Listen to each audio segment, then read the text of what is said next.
iko na Bomet County, Nyamira County na Homa Bay County kuelekea Kisumu. Yenu hapa inaanza kutoka hii ni boundary yenu ya Kericho, alafu Bomet nasaidia ya Nyamira. Sawa sawa. Hapa hivi kuna station moja ya Sotik inaitwa Commercial Logistic Hub.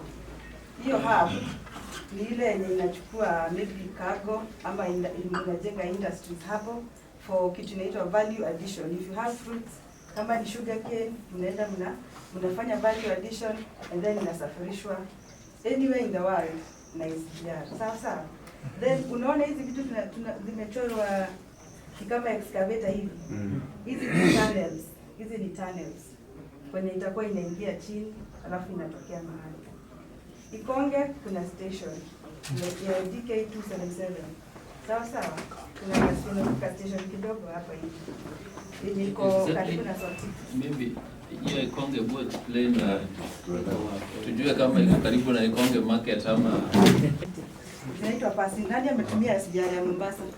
Si kuna place huwa zinasimama alafu zinapitana. Hiyo ni passing station. Sotik ndio kuna station ya intermediate station. Then inasonga inakuja hapa hivi, kifika hapa hivi kidogo ndio inaingia sasa kwenda Nyamira. After a certain tunnel iko hapa hivi. And then inakuja inatokea hapa. So your immediate station yenye unaweza alight either umetoka Suswa ni iko Sondu. Iko Sondu. Hapa hivi hakuna station yenye iko hapa hivi ya any alighting ama ya cargo. Alafu ina proceed on hadi Kisumu. Umeelewa? So sehemu yenu ni hii hapa. After this tunnel inafika Sondu. So mko na station mbili, Sotik na Sondu. Hii project yenu ni ya SGR. SGR saa hii tunataka kufanya 2B. Si mnajua ilikuwa imefika Syokimau, Nairobi. Alafu ikaproceed ikachukua 2A ikafika Suso. Kuna watu waliachwa wamehangi ili wakingoja, si ndio? So hii tunafanya ni 2B segment yote iko na 263 kilometers na itaanza Narok, Naivasha ikikuja hadi Kisumu. After imefika Kisumu ita proceed kidogo for 8 kilometers juu ya freight. So na hapo kuna lake. Hiyo itakuwa tu ya cargo peke yake. So hiyo 8 kilometers. For hii section yenu iko na 4.5 kilometers. By the time watu wanakama kuna hiyo design, because of the terrain na ku minimize acquisition, that is why unaona inapita hii section alafu inarudi nyuma ina proceed hivyo juu. Hata hii section nyingine inakuanga na valleys sana. For us here at this juncture tunafanya RAP na for us tuna involve land owners. Mostly tuna acquire land from private landowners. We have tried as much as possible to avoid to acquire institutions because restitution inakuanga very hard kuhamisha shule. Unaona, like kupata shamba ya kujenga shule nyingine, it's very hard than to compensate an individual. Unamwambia we'll take your land, we develop, and then you'll be compensated. First thing niongea about kitu inaitwa compulsory acquisition. Compulsory ya usiku kuna gonga na involuntary na compulsory. Compulsory ni government inasema hii shamba, si kila mtu anajua hapa you are just a trustee in Kenya of your land. Hata wenye wanaishi town 99 years after that's a lease agreement. You apply for another. But huku tuko na freehold kwa mashamba yetu. But you're also a trustee. So anything on your land utaitumia, tunatell government tasema we want to use this land and it has to be taken. But for us we will compensate you at the market value. Sawa. Tumeelewana hadi hapo. Then kuna watu watakuja wafanye kitu tunaitwa ESIA, Environmental and Social Impact Assessment. At that juncture ndio mtakuwa mnaona tunaangalia zile vitu zinaitwa potential impacts. Potential impact zinaweza affect watu. for that at this juncture tunataka kuangalia social economy ya hawa watu wenye tutachukua mashamba yao itakuwa aje. Sawa. Then we'll do something called data collection. Data collection, we are going to identify PAPs, wanaitwa project affected persons. Kama tunachukua shamba yako, tunakuambia hii ndio sehemu yenye tunachukua. At the moment tuko na team inatoka Narok ya survey na kuna nyingine imeanza hapa Kericho. Inakuja hivi kiteremka Kisumu. They will peg ile sehemu yenye tutachukua ya shamba yako. So, mkienda kwa shamba yako upate wameweka peg. Ni kama kamti tu, alafu kamewekwa ka red.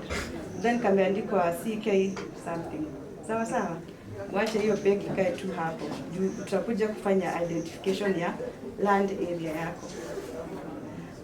Already, sijui kama kuna mtu ameona beacons kubwa za zimewekwa. Kuna beacons already tumeweka. Hizo sio kuonesha alignment. Hiyo ni kitu inaitwa control point ya survey team. Wakuja wakiangalia machine hapo, wanaweza kuona vile alignment iko. Then so that we can be able to peg. Sawa. Tumeelewana kufikia hapo? Haya. For data collection inaitwa social economic survey. We will start once the surveyor amepegged. We will work with local chiefs. Nitaonesha kwa map zile area zenye tutachukua the locational. Mtatupea watu kama wawili wa kutembea nao during the day so that we pick the household data and any institution yenye iko karibu. Kwa huo mradi pia tutakuwa tunafanya kuelimisha watu wenye tunachukua mashamba zao. So we will do stakeholder engagement. Tunaita chief, anawatuitia watu, tunaketi kwa baraza, alafu tunawapea information so that we do not want to have misinformation. It is a technical thing na tutaki mtu mwenye anakuja kudanganya pengine. Tumekuwa na issues Narok za maybe shamba. Once wamesikia ati SGR inakuja, wanakuja kwako wanataka kubai shamba yako. Usiuze shamba yako at this point. Because hakuna kitu itakuwa imemalizika hiyo ya sale before SGR ikuje. Our study is taking up to about 5 months. So by mid next year, contract ya deni itaweza kuwa imesainiwa, aingie contractor mwenyewe. Na hiyo ndio inaitwa implementation stage. At this point bado tuko kwa design. Other things mtakuwa mnafundishwa mambo ya morals, kutakuwa na mambo ya HIV and AIDS. All that to make sure ati watu wenye wanakuja wasaila mtakuja mmeshalipwa, hamta misuse pesa yenu. Kuna watu wanaona pesa wanasema hii ni time yangu ya kujirudishia raha. Unajipata umeingia ile ya sijara sio kibao, unajipata Mombasa. Na ukirudi familia yako utakuwa umemaliza pesa yote, hata haitakusaidia, shamba yenu imeshaenda. Sawa. Let me talk about compensation and something called succession. Hapa kwenu niulize tu swali. Kila mtu anajishikilia title yake ama bado ni ya babu? Bado ni ya babu, serious. So tunawa advise tu vizuri. This is just in the board ya land. So what you do as a family, you do succession. Kama kila mtu aliambiwa na babu yake hapa ni kwako ama hapa si kwako. If it is not possible, kama hamtagawana, maybe mpate a family representative, make sure the title that is on that land, it is of a living person. NLC does not compensate anybody who is dead. Sawa. So ownership document inafaa kuwa ya living person. Okay? So pia niko na kazi sana ya kuelimisha mambo ya succession. Then any land dispute. Any land dispute, because hatutaki kukua tina issues zenye